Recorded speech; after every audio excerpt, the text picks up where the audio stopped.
Yes, hello and welcome to Montreal here in Canada for round 7 of PRL Season 6 as we crisscross the globe to find the next PRL World Drivers' Champion. Taking a look at qualifying results then, and Dregler taking a fantastic pole position in his first race of this season. Dubsy in second, Kidbyers in third, just pipping Style into third on the grid in the final moments of qualifying. Danny, an impressive performance in fifth. Special mention to Junior in sixth. A great performance for the Lotus F1 team driver. The two Ferraris then, Sully in seventh and the Hef in eighth.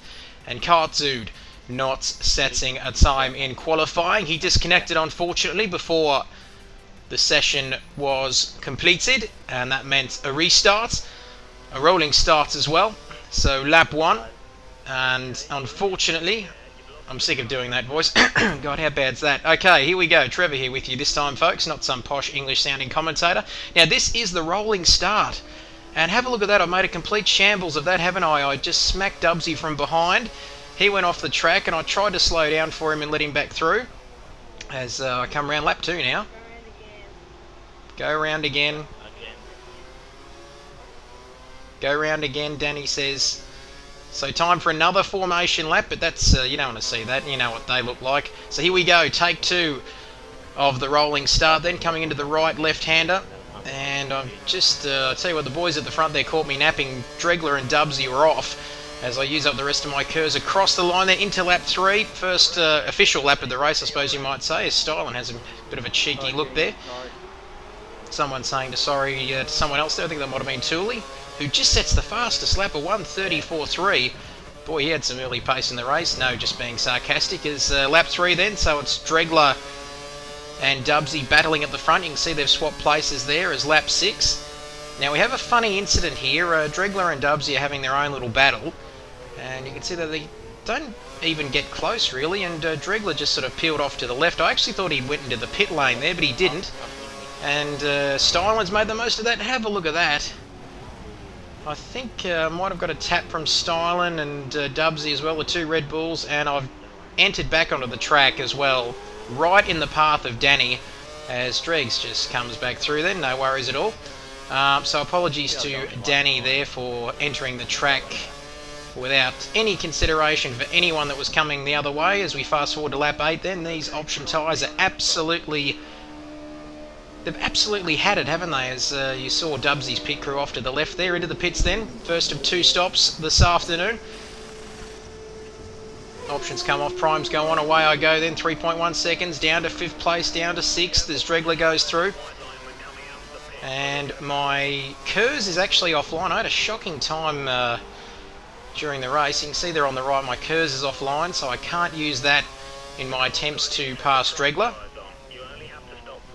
Not that I was going to get anywhere near Dregler, mind you, as we fast forward ahead. So I've made my first pit stop now as we go ahead to lap 20. And surprise, surprise, he's done it again, Cartdude. Ditching it into the Wall of Champions. I think it was the Wall of Champions, but anyway, that meant safety car deployed. Dubsy's already in the pits ahead of me. And it could not have worked out better, actually. My tyres were just going off as the safety car was deployed. So perfect timing, a free pit stop then. Cartdude disconnecting there as Dubsy comes out ahead of me. Now this would be the battle that would remain right up to the end of the race as we just look to find the safety car. Fuel mix down to lean to save some juice for later on. And further ahead then, as I check Danny behind me there as we get ready to go racing once again. Lap 22, 13 laps I've got to do on these prime tyres. Right, left, away we go out of the last corner. I've saved all my KERS up as I cross the line and begin my pursuit of Dubsy. But Danny there as well maintained her pace throughout the course of the race as well. I had a few cheeky looks, but I think she was just trying to hang back to see whether me and Dubsy would have each other off. One of Alan Jones's favourite sayings, but anyway, it wasn't to be. But having said that, this is probably the closest I actually got to passing Dubsy right throughout the race.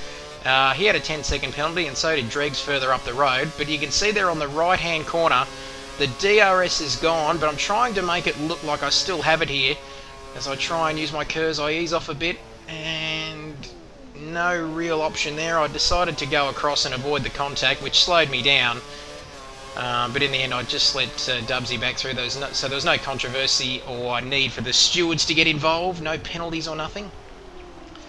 And all of that has just given Danny a slight chance here of passing us, as we've got 3 laps to go.